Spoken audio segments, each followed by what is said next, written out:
ओम नमो भगवते वासुदेवाय नमः। सुख सागर पहला स्कंद 15वां अध्याय। अर्जुन का श्री कृष्ण जी के अंतर्ध्यान होने का हाल, राजा युधिष्ठिर से कहना और परीक्षित को राजगद्दी पर बैठलाकर द्रौपदी समेत पांचों भाई पांडवों का उत्तराखंड में चले जाना और मोटी मनोहर के ध्यान में अपना तन त्याग करना। सूत जी ने शौनकादिक ऋषि सौर से कहा कि हे अर्जुन, ये सब बातें राजा युधिष्ठिर ने सुनकर कुछ नहीं बोले, पर श्याम सुंदर के चरणों का ध्यान धरकर इतना रोए कि उन्हें हिचकी आने लगी। बात कहने की सामर्थ्य नहीं रही। कुछ बेर बीते अर्जुन ने मन को धैर्य देकर राजा युधिष्ठिर से कहा, हे पृथ्वीनाथ, मैं क्या कहूँ। श्याम सुंदर बिहारी हमको छोड़कर अंतर्ध्यान हो गए। मैं उनको अपना भाई मामा का बेटा जानता था। कदाचित हम लोग उनके परब्रह्मा परमेश्वर जानकर उनकी सेवा करते तो भवसागर पार उतरकर आवागमन से छूट जाते, किंतु परमेश्वर की माया ऐसी प्रबल है जिसमें लिपटे रहने से हम लोगों ने उनको नहीं पहचाना। जिस तरह एक डेढ़ चंद्रमा दक्ष प्रजापति के शाप से बहुत दिनों तक समुद्र में जाकर रहे थे, यह बात सब कोई जानते हैं कि चंद्रमा के पास अमृत रहता है और मछलियां बड़े बड़े जलचर जीवों को मनुष्यों के खा जाने के डर से सदा अमृत पीने के वास्ते इच्छा रखती हैं और चाहती हैं कि हमको अमृत मिलता तो मरने से निर्भय होकर अमर रहती, तो सो चंद्रमा हजारों वर्ष तक मछलियों के साथ समुद्र में रहे। जिस तरह उन्होंने चंद्रमा को नहीं पहचाना, उनका समुद्र को एक जीव समझा, उसी तरह हम लोगों ने श्री कृष्ण को पूर्व ब्रह्म न जानकर यदुवंशी जाना। अब हम यह बात समझकर हमको बड़ा शोच होता है। देखो, मैं उन्हीं की सहायता से बड़े बड़े राजाओं व वीरों को महाभारत में मार कर यह समझता था कि अपने पराक्रम से इनको मारता हूँ। अब मुझे इस बात का विश्वास हुआ कि श्याम सुंदर की दया से मैंने सबको जीता था। जब से वह मुझे यहाँ छोड़कर वैकुंठ को चले गए, तब से मेरा पराक्रम कुछ काम नहीं करता। देखो, मैं वही अर्जुन और वही धनुष बाण और वही मेरी भुजाएं हैं जिनसे मैंने महादेव गंधर्व इंद्र और मैं नाम राक्षस को लड़ाई में जीता था। भीष्म पितामह कर्ण और जयद्रथ आदि बड़े बड़े शूरवीरों को मारा और कैसे कैसे राजाओं को विजय करके यज्ञ करने के वास्ते द्रव्य लाया और अश्वत्थामा की मणि निकाल लिया था। सो अब वह शास्त्राधिक रहने पर भी एक श्याम सुंदर के बिना राह में डाकुओं से हार गया। वह लोग मुझे जीतकर सब धन और स्त्री आदि को द्वारका से अपने साथ ले जाता था, लूट ले गए। इसलिए मैं उदास हूँ। जिस स्थान पर हमको विपत्ति पड़ती थी, उसी जगह उनका सुदर्शन चक्र हमारी रक्षा करता था। अब उनके बिना किस तरह से मैं प्रसन्न रहूँ। जब महाभारत में कर्ण आदि वीरों ने अनेक प्रकार से मुझे मारने के वास्ते चाहा, तब मुरली मनोहर रथ हाँकते समय हमारे आगे खड़े हो गए और मुझे अपने पीछे रखकर मेरी रक्षा की।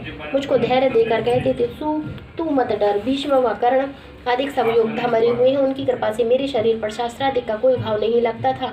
जैसे कोई साधु महात्मा का अशुभ चाहे तो परमेश्वर की दया से उनको कुछ नहीं बिगड़ता। श्याम सुंदर हमारे शत्रुओं की आर्यबल अपनी दृष्टि से छीन करते जाते थे। जब लड़ते समय में कभी कभी उनसे खेत के साथ कहता था कि जल्दी जल्दी रथ क्यों नहीं हाँकते, तब वह दीनानाथ मुझे अपना भक्त और बालक जानकर कुछ बुरा नहीं मानते थे। हे राजन, मैं उन्हीं की दया और कृपा से बड़े बड़े प्रतापी राजाओं के सामने मस्ते भेद कर द्रौपदी को स्वयंवर में से लाया और तुम्हारी मना करने पर भी उनका मन पाकर कौरवों के सम्मुख प्रकट हुआ। जब दुर्वासा ऋषि स्वरूप ने कौरवों के भेजने से आधी रात को वन में जाकर हमसे भोजन मांगकर श्राप देने की इच्छा उस समय श्री कृष्ण दीनानाथ हम लोगों को अपना भक्त जानकर वहां आए और ईश्वर के साप से बचाकर उनसे आशीर्वाद लिया। ये बात याद करके मेरी छाती शोक और चिंता से फटी जाती है।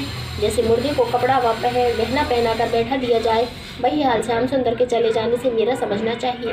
हे पृथ्वीनाथ, मैं उनके साथ थाली में भोजन करके एक शैया पर सोता था और वह पर ब्रह्मा नारायण होकर मेरा इतना आदर करते थे। सो कहो, अब इस तरह से हमारी रक्षा कौन और सम्मान कौन करेगा? किसके आश्रय व भरोसे पर हम इतना घमंड रखेंगे? जब श्री कृष्ण जी महाभारत करा के यहाँ से द्वारकापुरी को गए, तब उन्होंने मन में विचार किया कि यह सब यदुवंशी हमारे कुल में बड़े बलवान उत्पन्न हुए हैं। मेरे जाने के उपरांत उपद्रव करके संसारी जीवों को बड़ा दुख देंगे, इसलिए अपने सामने इन लोगों का भी नाश कर देना उचित है। पर अपने हाथ उनका मारना अधर्म समझकर दुर्वासा ऋषि स्वर से शाप दिलवा दिया। तब 56 भोग यदुवंशी इस तरह आपस में लड़कर मर गए जिस तरह समुद्र में बड़े बड़े जीव छोटे जीवों को खा जाते हैं। सो हे धर्मराज, यह बात कहते हुए इसी समय मेरे प्राण शरीर से निकल जाते, पर श्याम सुंदर ने दारुक नाम सारथी से यह बात मुझे कहला भेजा कि स्त्रियों, बालकों और बूढ़ों को द्वारका से हस्तिनापुर ले जाना और मेरे वियोग का शोक मत करना। हमने गीता में जो कुछ ज्ञान तुमको बतलाया है, उसी के अनुसार शरीर को छूटा तथा चैतन्य आत्मा को सत्य जानकर संसारी माया मोह में मत लिपटना, वही ज्ञान समझकर मैंने संतोष किया है, नहीं तो अब तक मेरे प्राण निकल जाते। सो हे पृथ्वीनाथ, अब जीने का कुछ सुख नहीं है। अब इसी में भला है कि हम लोग भी अपना तपस्या में गला डालें। जब इतनी बात कहकर अर्जुन अति विलाप करके रुदन करने लगे, तब राजा युधिष्ठिर, भीमसेन आदि अपने भाइयों के साथ बड़े जोर जोर से रोकर बोले, हे अर्जुन, हम लोग अब जी कर क्या करेंगे और यह राजपाट हमारा किस काम आवेगा? अब हमें यहाँ रहना उचित नहीं है। परीक्षित को राजगद्दी देकर हम लोग बद्री केदारनाथ में जाकर अपना शरीर त्याग देंगे। युधिष्ठिर की यह बात सब भाइयों ने मान ली। जब रोने का शब्द महल में पहुंचा और श्याम सुंदर के अंतर्ध्यान होने का हाल स्त्रियों को मालूम हुआ, तब कुंती और द्रौपदी आदि ने रो पीट कर इतना शोक किया जिसका हाल वर्णन नहीं किया जा सकता। कुंती ने उसी खेत में श्याम सुंदर के चरणों का ध्यान धरकर अपना तन त्याग दिया और राजा युधिष्ठिर ने पुरोहित को बुलाकर हस्तिनापुर की राजगद्दी पर परीक्षित को बैठा दिया। तब इंद्रप्रस्थ और मथुरा का राज्य ब्रज नाभ नामक बालक को, जो श्याम सुंदर के कुल में बच गया था, देकर राजा युधिष्ठिर, अर्जुन, भीमसेन, नकुल व सहदेव पांचों भाई उनकी स्त्री द्रौपदी ने अपना अपना वस्त्र उतार डाला और एक एक लंगोटी व चादर पहनकर राजमंदिर से बाहर निकले। उस समय जो ब्राह्मण व कंगाल वहां आए, उनको मुंह मांगा द्रव्य देकर उत्तराखंड को सिधारे जो कुछ ज्ञान श्री कृष्ण ने अर्जुन को गीता में बतलाया था, उसकी चर्चा आपस में करते हुए कुछ दिनों तक श्याम सुंदर का ध्यान में तपस्या किया। फिर हिमालय में जाकर हरि चरणों का ध्यान करते हुए पहले नकुल, उसके पीछे युधिष्ठिर आदि चारों भाइयों ने द्रौपदी के साथ अपना अपना तन गला दिया। विदुर जी ने प्रभास क्षेत्र में जाकर अपना शरीर त्याग दिया। राजा परीक्षित राजगद्दी पर बैठकर धर्म के साथ प्रजा का पालन करने लगे। न्याय से राज्य करके प्रजा को प्रसन्न रखा और 3 बार अश्वमेघ यज्ञ करके कलियुग को दंड दिया। अपना विवाह राजा विराट की पौत्री से किया। वे दान और धर्म में इतना खर्च करते थे कि एक बेर यज्ञ करते समय उनके पास द्रव्य नहीं रहा।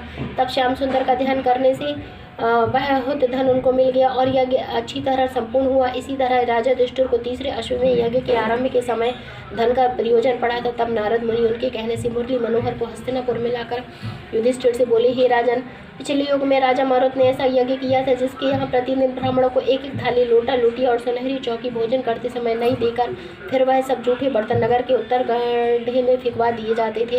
यज्ञ होने के उपरांत जितना सोना का बर्तन बच गया था वह आज तक उस नगर के दक्षिण तरफ गड़ा हुआ है। तुम उन बर्तनों को मंगवाकर अपना यज्ञ करो। सो राजा युधिष्ठिर ने वही बर्तन मंगवाकर यज्ञ में खर्च किया था। श्याम सुंदर अपने भक्तों की सब इच्छा पूर्ण करते हैं। इतनी कथा कहकर शौनकादिक ऋषिश्वरों ने पूछा, राजा परीक्षित के कलियों को किस वास्ते दंड दिया? सूत जी ने कहा कि जब राजा परीक्षित सातों द्वीपों के राजों को जीतकर अपने अधीन कर चुके, तब उन्होंने विचारा कि राजा युधिष्ठिर के राज्य भोगने तक द्वापर युग था, अब कलियुग आया, सो हम अपने राज्य में कलियुग को रहने न देंगे। ऐसा विचार कर राजा परीक्षित यह हाल देखने के वास्ते कि हमारे राज्य में कलियुग ने प्रवेश किया या नहीं, दिग्विजय करने निकले। सो जिस देश में पहुंचते थे वहां मनुष्यों को अपने कर्म व धर्म से परमेश्वर का ध्यान और चर्चा करते देखकर नारायण जी का गुण गाते थे, क्योंकि कलियुग ने अभी तक वहां प्रवेश नहीं किया था। राजा अपनी प्रजा से कहते थे कि तुम लोग इसी तरह अपने कर्म व धर्म पर स्थिर रहना। जिस देश में परीक्षित की सेना पहुंचती थी उस देश के राजा उनका तेज और प्रताप देखकर उनसे मिलते और बहुत सी भेंट देकर विनय करते थे। हम लोग राजा युधिष्ठिर और अर्जुन के समय से तुम्हारे अधीन है। यह बात सुनकर परीक्षित सब राजों का सम्मान करते थे, किसी को दुख नहीं देते थे और जो लोग उनके बड़ों का यश गाते थे उनको शिरोपाव देकर विदा करते थे। इसी तरह राजा परीक्षित ने दिग्विजय करते हुए कुरुक्षेत्र में नदी के किनारे पहुंचकर क्या देखा कि एक वृक्ष के नीचे एक बैल एक पेड़ से खड़ा है। उसके 3 पांव टूटे हुए हैं और एक दुबली पतली गौ रोती हुई कांपती हुई उसके पीछे खड़ी है। वे दोनों आपस में कुछ बातें करते हैं। बैल और गाय का यह हाल देखकर राजा अपने धर्म व दया से एक वृक्ष की ओट में खड़े होकर उनकी बातें सुनने लगे। फिर राजा ने क्या देखा कि एक शूद्र श्याम रंग भयानक रूप राजा का वेश बनाए दूर से उस बेल को गाय की तरफ चला आता है। इति श्री 16वां अध्याय समाप्त।